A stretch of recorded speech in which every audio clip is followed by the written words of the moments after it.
नमस्कार. भक्तीचा डिजिटल ठेवा या यूट्यूब चॅनलमध्ये तुम्हा सगळ्यांचे पुन्हा एकदा नव्याने स्वागत. तर आज आपण मांढरदेवी काळूबाई यात्रा उत्सवाची माहिती पाहणार आहोत. महाराष्ट्रातील सातारा जिल्ह्यातील वाई तालुक्यातील मांढरदेवी येथील काळेश्वरी म्हणजेच काळूबाई ही देवी नवसाला पावणारी आहे.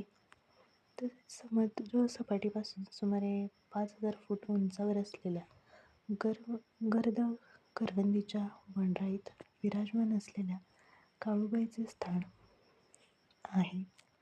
या पर्वताला मांढरगड असे देखील म्हणतात. इथे जाण्यासाठी आपल्याला साताऱ्याहून वाई मार्गाहून ही जाता येते. तसेच येथे म्हसोबाचे कडक देवस्थान आहे. मांढरदेवीचे मंदिर हे फार निसर्गरम्य अशा ठिकाणी आहे. तुम्ही कधी आला असाल तर तुम्हाला समजेल. हे देवीचे मंदिर कोणी बांधले, कधी बांधले याची फारशी नोंद आढळून येत नाही. मंदिराच्या हेमाडपंथी शैलीतील बांधकामामध्ये हे मंदिर प्राचीन आहे. सह्याद्री पर्वतरांगेतील एक उंच समुद्रसपाटीपासून 4,750 फूट टेकडीवर हे मंदिर आहे. हे साताऱ्यातून 20 किलोमीटर अंतरावर हे मंदिर आहे.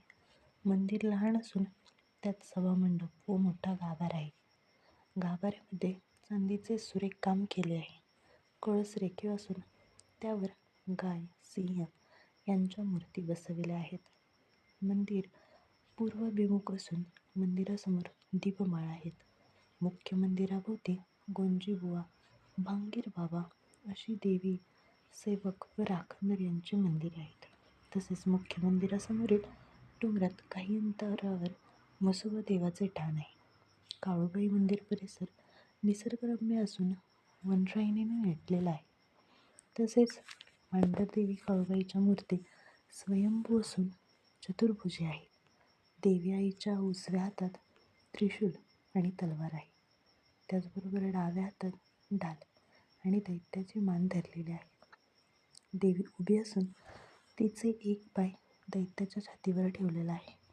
मूर्तीला सेंदूर लावलेला आहे. देवीला तिच्या वार्षिक यात्रोत्सवाच्या दिवशी म्हणजेच पौष महिन्यात पौर्णिमेला देवी आईच्या चेहऱ्यावर सोन्याचा किंवा चांदीचा मुखवटा बसवतात. देवीचे वाहन सिंह असते. देवी आईने पौष पौर्णिमेला रात्री दैत्याचा वध केला आणि विजय मिळवला. त्या प्रित्यर्थ पौष पौर्णिमेला देवी आईची मोठी यात्रा भरते. या काळात लाखो भाविक देवी आईचे देवारे घेऊन मांढरगडावर येतात. देवी आईला पुरणपोळीचा नैवेद्य दाखवतात. तसेच या पौष पौर्णिमेच्या मध्यरात्री देवी आईच्या मुखवट्याला पालखीत बसवून हजारो वाद्यांच्या गजरात देवीचा छबिना काढतात. हा छबिना या यात्रा उत्सवाचा मुख्य आकर्षण असतं.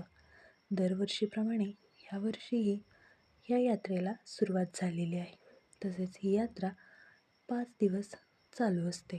खूप दूरहून लोक इथे उपस्थित राहतात.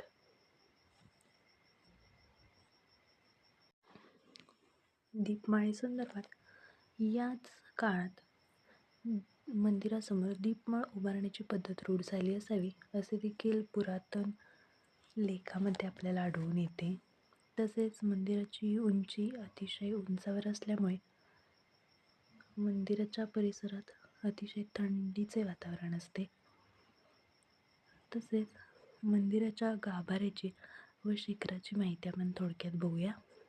काळूबाईच्या मूळ मंदिराचा दक्षिणोत्तर बाजूस प्रत्येक एक याप्रमाणे 2 खणाचे बांधकाम इसवी सन 1750च्या दरम्यान झाले असावे. मूळचा एक खण व नंतरचे 2 खण असे मिळून 3 खण म्हणजेच मंदिराचा गाभारा होय. या गाभाऱ्यात 15 फूट लांब व 10 फूट रुंद आहे. या गाभाऱ्यातील शिखरांचे बांधकाम इसवी सन 1750 साली करण्यात आले. हे काम करीत असताना तेली बाबा या कारागिराचा शिखरावरून पडून मृत्यू झाला. त्याची समाधी मंदिराजवळ बांधली आहे आणि ती आत्ता सुद्धा दिसून येते. तसेच मंदिराच्या पायरीवरील लेख आपल्याला काय काय सांगून जातात ते आता आपण बघूया. मंदिराच्या पायरीवरील एक फलक लावलेला असून त्यावर असे समजते की 4 फेब्रुवारी 1862च्या नोंदीवरून देवीचे मूळ नाव काळेश्वरी असे आहे. या देवस्थानाला 50 एकर जमीन आहे. त्याची देखभाल करण्याची जबाबदारी रावजी बिन सजनाजी गुरव यांच्याकडे होती. शेतीच्या उत्पन्नातून जे मिळायचे त्यातून देवीची पूजा अर्चा करीत असे. आज त्यांच्याच वंशजांना परंपरेने देवीची पूजा अर्चा करण्याचा अधिकार देण्यात आलेला आहे. तसेच मंदिराच्या आजूबाजूला खूप मोठा असा परिसर आहे. तर मी थोडक्यात तुम्हाला माहिती सांगण्याचा प्रयत्न केलेला आहे. जर अजून काही माहिती हवी असेल तर मला कमेंटमध्ये नक्की सांगा. आणि माझ्या चॅनलवर नवीन असाल तर प्लीज चॅनलला लाईक करा, शेअर करा आणि सबस्क्राईब करा. माहिती आवडली असेल तर नक्कीच कमेंटमध्ये सांगा. भेटूया नवीन व्हिडिओमध्ये. धन्यवाद.